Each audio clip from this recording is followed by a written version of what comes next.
crankshaft machining issues. We've gone to many companies to have it made, and disappointing, which is the time delay. But now we're buying our own 3-axis milling machine to do it ourselves. What's the ETA on having a crankshaft in this engine?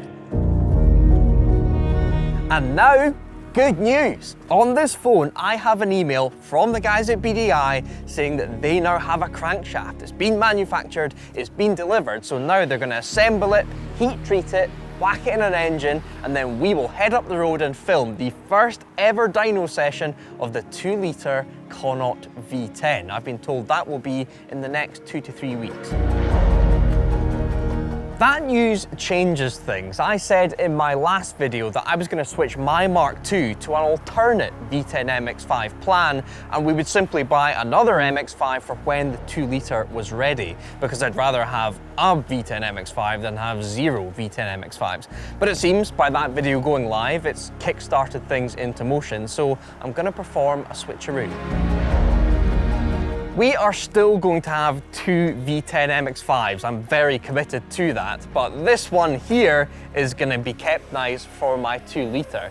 You guys haven't seen this yet, but this is my shell. This is my Mark II that was brought here to the MX-5 Restorer, and about a year ago, it was restored. If you want to see all the work that went into this car, we'll put a link in the description below to the MX-5 Restorer's YouTube channel called Lights Up, Lights Down, where you'll be able to see all the graft that went into this car.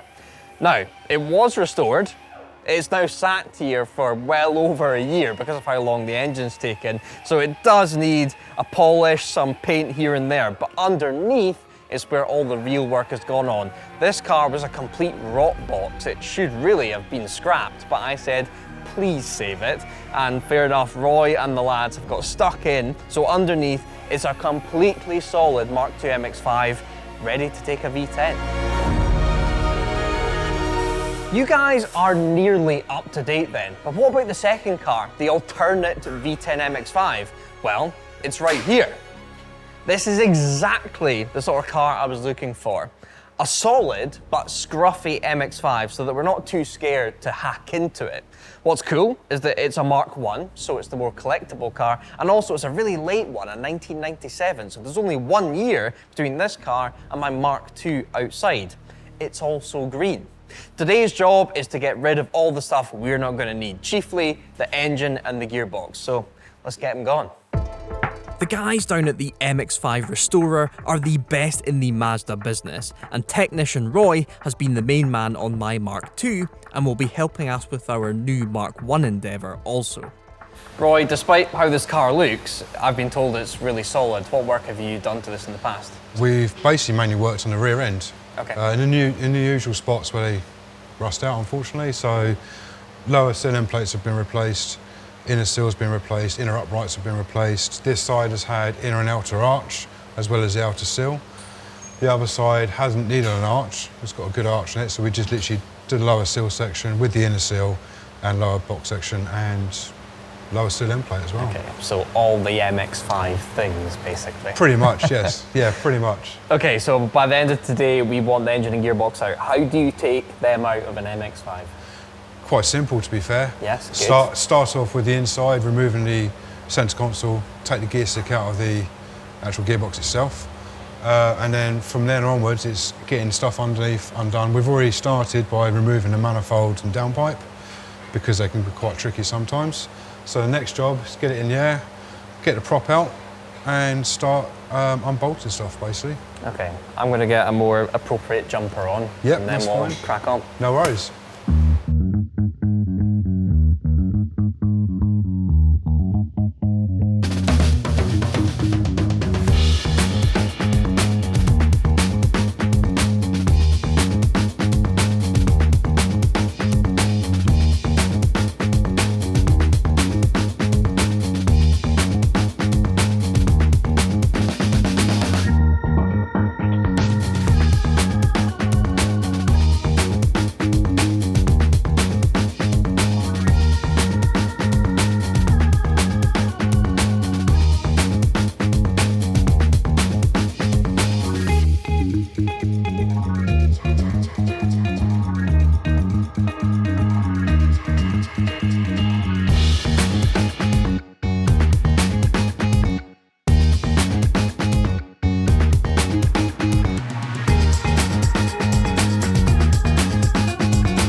Let's have a quick debrief about my thoughts surrounding this second car.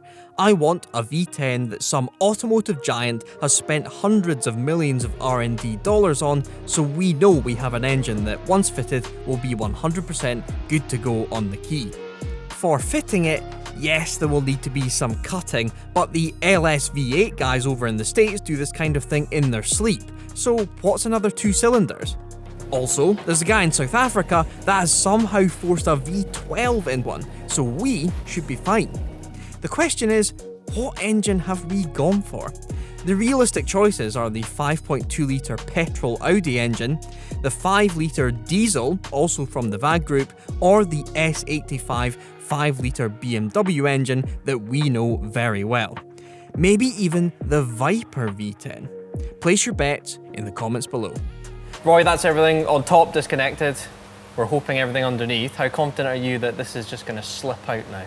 I'm pretty confident. So, like I say, everything, the props out, manifold and exhaust is off, gear stick's out, that's all out, PPF's disconnected, fuel system's disconnected, electrical systems are disconnected, rad's out of the way, cooling system's disconnected, obviously.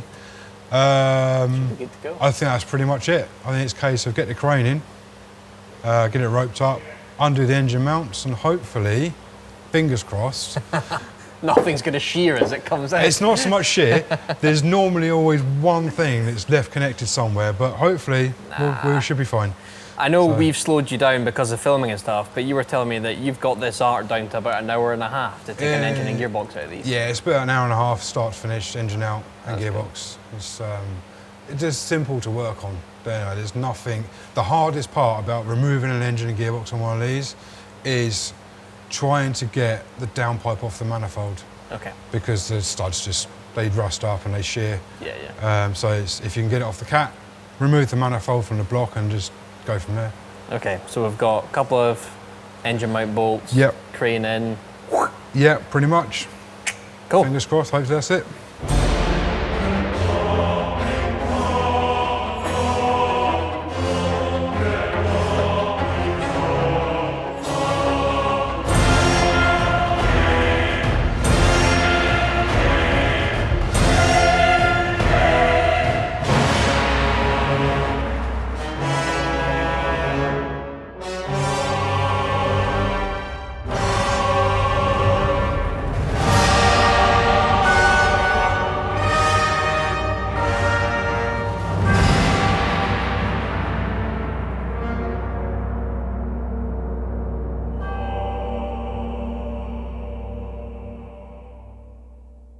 I hope these videos have got you guys enthusiastic about working on your own cars, and while you're at it, why not wear some DRIVETRIBE merch as well? Got these hoodies. You will have seen the sweatshirt I wore earlier, got some cool designs, so it's like tread, Stiggy helmet, my favorite number is 22. Got these t-shirts, link in the description if you want to buy them.